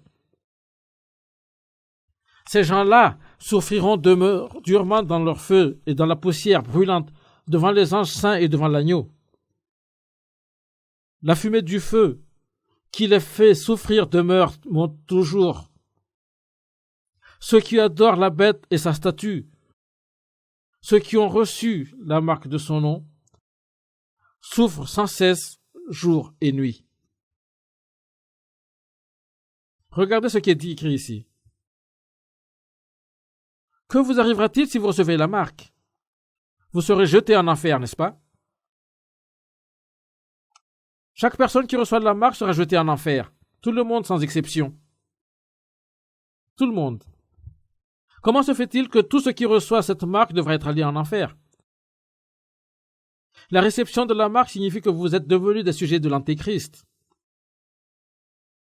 La réception de la marque signifie que vous êtes devenus la possession de l'Antéchrist. Et rappelez-vous que l'Antéchrist est Satan. Satan est l'être qui est destiné à l'enfer. L'enfer a été créé pour Satan, pour le diable. Ainsi, ceux qui appartiennent à Satan iront également en enfer avec lui, n'est-ce pas? La réception de la marque signifie que vous êtes devenus des sujets de Satan. C'est la raison pour laquelle vous serez jetés en enfer. C'est ce qui est indiqué ici. Ce n'est pas quelque chose que j'ai inventé. La Bible le dit très clairement ici. La Bible est sans aucun doute la parole de Dieu. Et parmi le plan qui régit les événements, il y a également un plan concernant la punition de Satan. Satan commande ce monde en ce moment, mais bien qu'il soit au pouvoir en ce moment, le jour viendra où on lui fera payer cela. Au cours de ces conférences, nous avons jeté un coup d'œil à la manière dont on fera payer le prix à Satan. Ce monde a été confié à Adam, mais après Satan le lui a pris. Adam a vendu ce monde à Satan. Ainsi Satan doit en payer le prix pour que ce monde puisse lui être retiré. Le processus de faire payer ce prix à Satan est le processus des attaches détachées faites et des événements qui en résultent et qui se produiront sur cette terre. Alors quand Satan et que ceux qui appartiennent à Satan sont punis de ces diverses manières, le monde sera racheté. Tournons-nous maintenant vers la Bible. Premier épître de Jean, chapitre 3.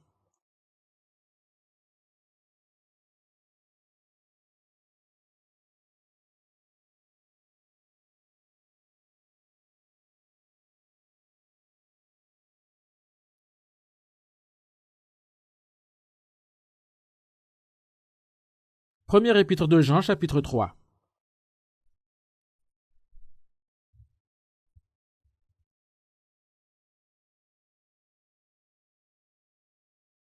Verset 8. Premier épître de Jean, chapitre 3, verset 8. Si quelqu'un commet des péchés, il appartient à l'esprit du mal, parce que l'esprit du mal est pécheur depuis le début. Pourquoi le Fils de Dieu est-il venu? Il est venu pour détruire les actions de l'esprit du mal. Lisons-le encore une fois de plus. Si quelqu'un commet des péchés, il appartient à l'esprit du mal, parce que l'esprit du mal est pécheur depuis le début. Pourquoi le Fils de Dieu est-il venu? Il est venu pour détruire les actions de l'esprit du mal. Regardez ceci maintenant. Pourquoi le Fils de Dieu est-il venu dans ce monde? Il est venu pour détruire le travail du diable. Si Dieu n'avait pas d'abord détruit le travail du diable, il n'aurait pas pu reprendre ce monde pour lui-même. De prime abord, le travail du diable devrait être détruit, ensuite ce monde pourrait être repris. Ainsi, la raison pour laquelle Jésus, le Fils de Dieu, était venu en ce monde était pour détruire les travaux du diable.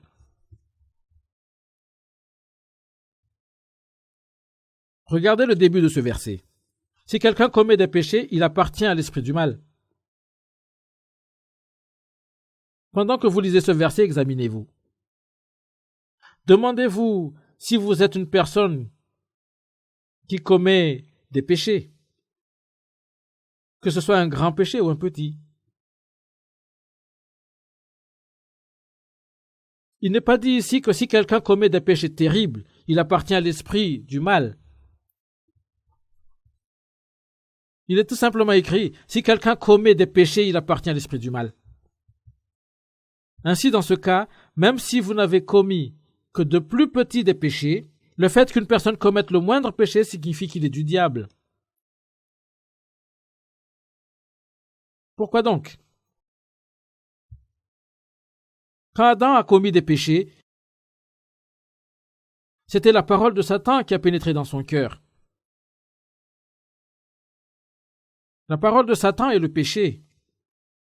La parole de Dieu est bien, et la parole du diable est le péché. C'est pourquoi les gens sont des pécheurs dès qu'ils viennent au monde. Comme je l'ai déjà expliqué, le péché est transmis à un enfant par le sang de son père, de ce fait que nous nous avons tués de péché. Le péché coule déjà dans nos veines le jour où nous naissons.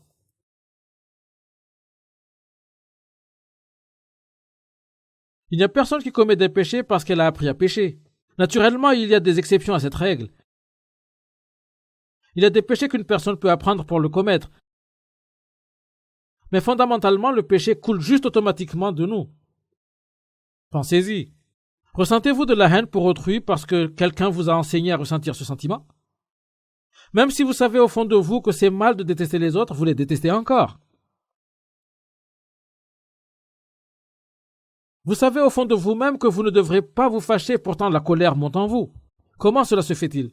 C'est à cause du péché qui est en vous. Pourquoi ce péché est-il là? Vous l'avez hérité à travers de votre sang. C'est pourquoi nous parlons de personnes qui sont passionnées. Passionnées. Les gens se fâchent et leur côté colère éclate soudainement. D'où vient cette passion?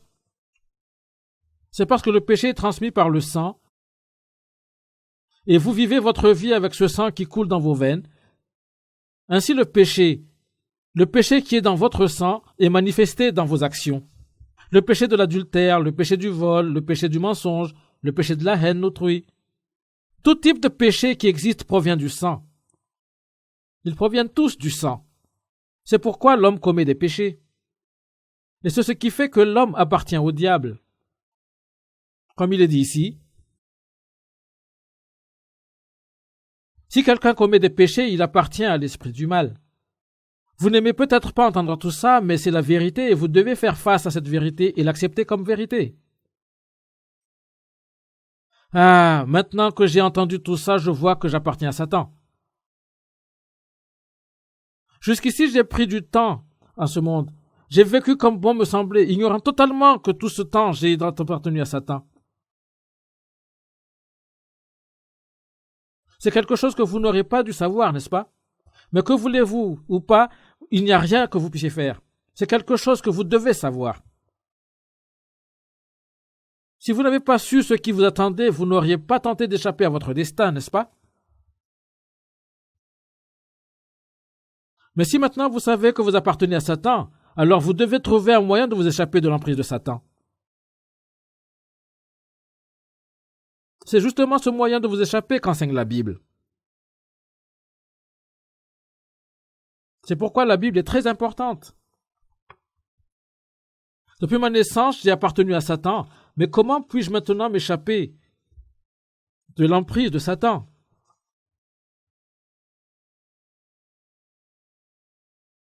La manière d'échapper à l'emprise de Satan nous est enseignée dans la Bible. Mais beaucoup de gens pensent que la Bible ne sait pas de quoi elle parle.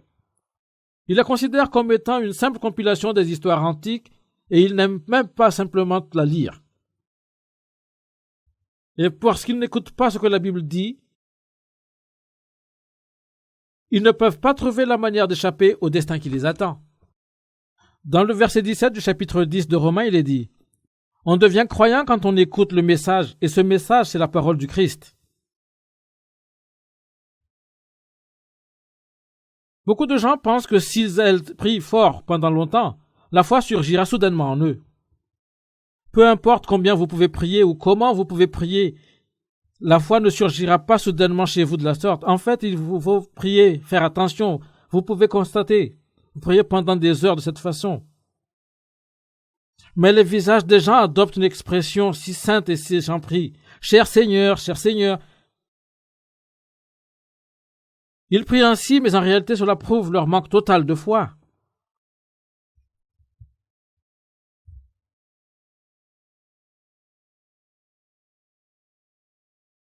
Imaginez un enfant qui s'assoit juste près de sa mère. La mère est juste près de l'enfant. Pour l'enfant, semble être presque mort d'inquiétude. Si un enfant se comportait de la sorte, cela indiquerait clairement que l'enfant n'a pas confiance en sa mère. Si l'enfant faisait confiance à sa mère, il aurait laissé tout ce qui l'inquiète entre les mains de sa mère. Aussi longtemps qu'elle était près de lui, il n'aurait eu aucun problème. Si sa mère était là près de lui, il pourrait jouer comme il veut sans se soucier du reste. C'est ça la confiance. Tel serait un enfant qui a la foi. Beaucoup de gens ne savent pas vraiment ce qu'est la prière. Ils n'ont vraiment aucune idée de ce que cela signifie. Pensez-y un moment. Nous lisons dans le premier épître de Jean: si quelqu'un commet des péchés, il appartient à l'esprit du mal. À qui ce verset fait-il allusion? Il n'y a plus de temps à perdre. Vous devez vous échapper de l'emprise de Satan aussi rapidement que vous le pouvez, n'est-ce pas? Si vous mettez ce problème de côté, ne serait-ce qu'un jour, ce sera un jour où vous serez dans l'inquiétude et un jour davantage dans votre situation dangereuse. Tournons-nous maintenant vers le verset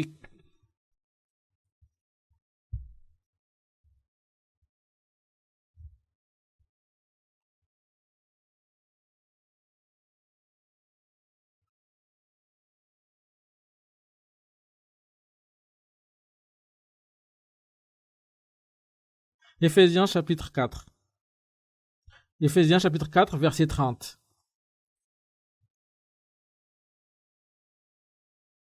Éphésiens chapitre 4, verset 30. Chapitre 4, verset 30. Dieu vous a marqué de son Esprit Saint, alors ne faites pas de peine à cet esprit. En effet, c'est lui qui vous assure qu'un jour Dieu vous libérera complètement de vos péchés. Regardez ce qu'il est dit ici. Nous avons déjà constaté que beaucoup de gens devront recevoir une marque sur leur front ou sur leurs mains. Mais ici, nous avons l'option alternative. Si vous recevez une marque sur votre front ou sur votre main, cela indique que vous appartenez au diable. Mais regardez ce qu'il est dit ici. Dieu vous a marqué de son Esprit Saint, alors ne faites pas de peine à cet esprit. En effet, c'est lui qui vous assure qu'un jour Dieu vous libérera complètement de vos péchés. La réception de la marque de l'Esprit Saint étant scellée par l'Esprit Saint est l'opposé de la réception de la marque de 666.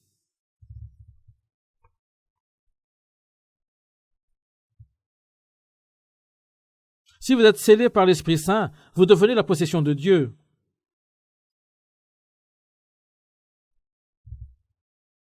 Vous devenez la possession de Dieu. Vous devenez enfant de Dieu. Et si c'est le cas, alors il n'y a aucune manière que vous puissiez recevoir la marque de l'Antéchrist. Vous ne devez pas recevoir la marque de l'Antéchrist. Vous ne devez pas la recevoir. C'est ainsi, l'un ou l'autre. Ou vous êtes scellé par l'Esprit Saint ou vous recevez la marque de l'Antéchrist. C'est l'une ou l'autre.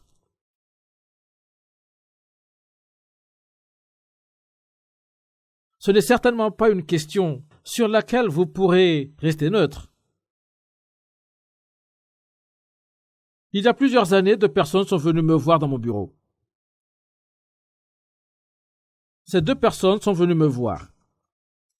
L'une d'entre elles était de l'Argentine et l'autre était coréen. Le Coréen était un chrétien sauvé qui allait à notre église. L'homme de notre église avait amené l'Argentin pour me voir parce qu'il a voulu que je lui parle.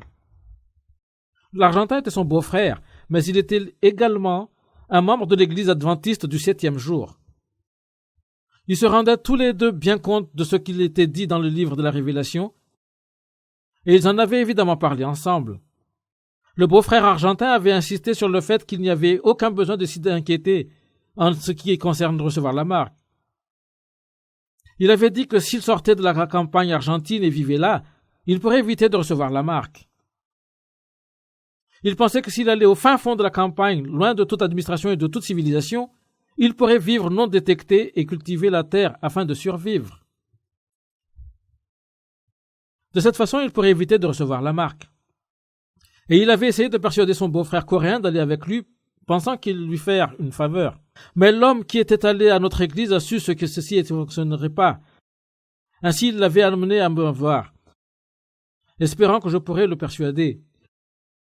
J'ai fait de mon mieux, mais je ne suis pas arrivé, j'ai pas réussi. Il est tout simplement parti à la fin. Voilà comment les gens peuvent être ignorants. Il n'y a qu'une seule manière de vivre sans recevoir la marque, c'est étant scellé du Saint-Esprit. Mais que signifie être scellé de l'Esprit Saint? C'est l'esprit du salut. Allons dans le chapitre 1er d'Éphésiens.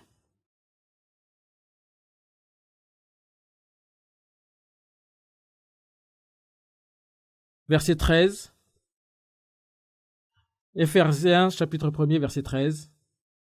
Dans le Christ, vous aussi, vous avez entendu la parole vraie, la bonne nouvelle qui vous sauve. Ensuite, vous avez cru dans le Christ, et Dieu vous a marqué d'un signe. Cette marque, c'est l'Esprit Saint qui l'a promis. Cet Esprit est la première part des biens que nous allons recevoir de Dieu. Nous les posséderons quand nous serons entièrement libérés du mal. Alors chantons à la gloire de Dieu. De nos jours, beaucoup de gens vont à l'église et croient en Jésus. Il y a deux genres de foi. Mais peu de gens se rendent compte qu'il y ait deux genres de foi. J'ai un autre livre ici.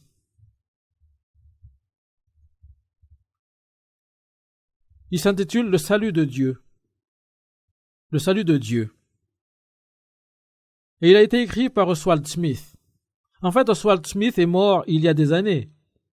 Mais il était docteur en théologie et il était le fondateur de l'Église du peuple de Toronto.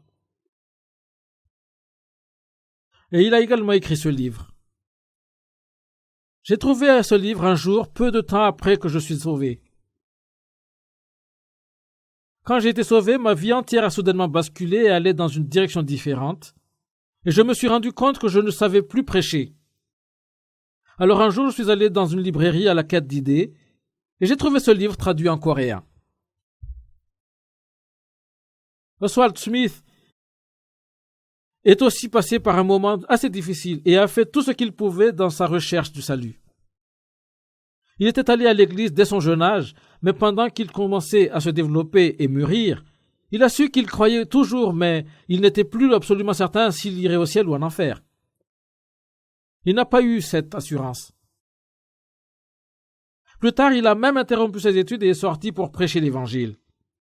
Il a pensé que s'il faisait cela, il recevrait l'assurance qu'il recherchait. Ainsi, il a travaillé très dur dans son évangélisation, mais au fond, il pensait tout le temps, bon, d'accord, je crois, mais à la fin, irai-je au paradis ou en enfer? Cette question l'a tout le temps hanté et il ne pouvait pas en trouver une réponse. Puis plus tard, il a réellement été sauvé en lisant ce livre. Dans son livre, on parle de 5 genres différents de personnes qui pensent qu'elles iront pas au ciel, mais qui n'iront pas là-bas en réalité. Il a régi une liste de ces 5 genres de personnes différentes dans ce livre. Ce livre, comme je l'ai dit, a été traduit en coréen. Le titre coréen lit « Le pays que j'aime le plus ». En fait, je ne sais pas si c'est toujours en édition.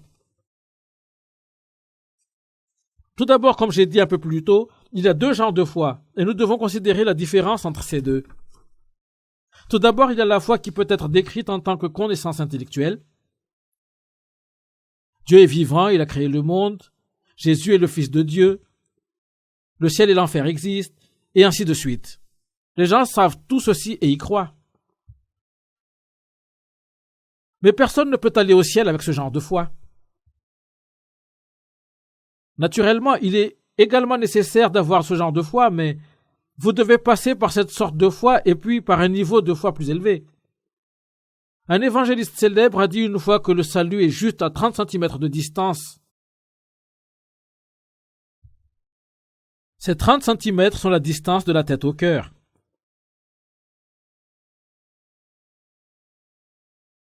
La foi que vous avez dans votre tête doit entrer dans votre cœur. C'est ce qu'il voulait dire. Qu'est-ce que cela signifie? La foi doit atteindre votre conscience. Si vous croyez en tout dans votre tête, mais votre conscience est encore préoccupée, vous finirez en enfer, sans aucun doute.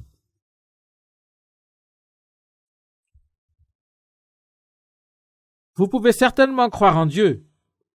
Vous pouvez certainement croire en Jésus. Mais vous constatez que votre conscience est préoccupée juste comme elle l'a toujours été. Quand vous priez, vous dites « Oh Seigneur, veuillez pardonner mes péchés. » Mais si vous mourrez comme ceci, vous serez jeté en enfer. C'est parce que, quoi que vous croyez dans votre tête, votre foi n'a pas encore atteint votre conscience.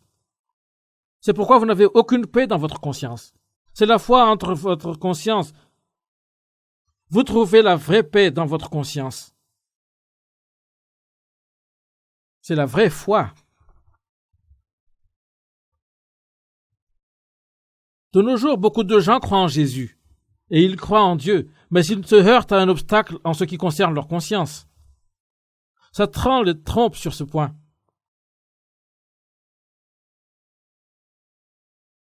J'ai également été trompé comme ceci avant que j'ai été sauvé. Même avant le 18 novembre 1961, j'ai été également cru. J'ai également cru en Dieu, j'ai cru en la Bible à 100%.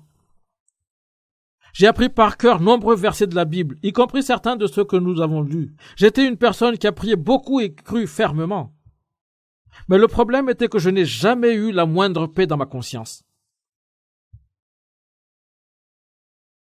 C'est lorsque la foi entre dans votre conscience que vous avez la foi qui mène au salut. Votre conscience est l'activité de votre esprit. Regardez ici dans le verset 13. Dans le Christ, vous aussi, vous avez entendu la parole vraie, la bonne nouvelle qui vous sauve. Vous devez entendre la parole vraie pour faire confiance et croire. Ensuite, vous avez cru dans le Christ et Dieu vous a marqué d'un signe. Cette marque est l'Esprit Saint qui a promis. Et en cru. Et puis, vous devez également être scellé de l'Esprit Saint. Le problème est comment pouvez-vous recevoir l'Esprit Saint? Comment pouvez-vous être scellé avec l'Esprit Saint? Ceux qui sont scellés avec l'Esprit Saint sont les sujets de Dieu. Ceux qui reçoivent la marque 666 sur leur front ou sur leur main droite sont les sujets du diable. C'est l'un ou l'autre.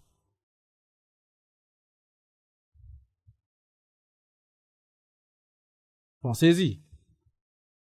C'est le problème extrêmement important auquel nous sommes confrontés. Allez-vous recevoir la marque de l'Esprit Saint? Ou allez-vous recevoir cette puce sous la peau de votre front ou de votre main? C'est la question. C'est la question extrêmement importante qui se pose à chaque personne en ce monde.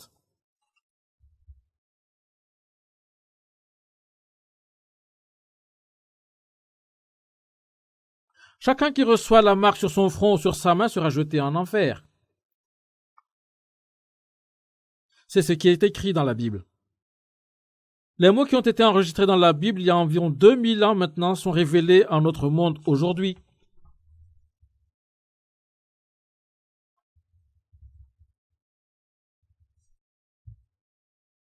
Pouvez-vous encore ne pas croire que la Bible est vraie?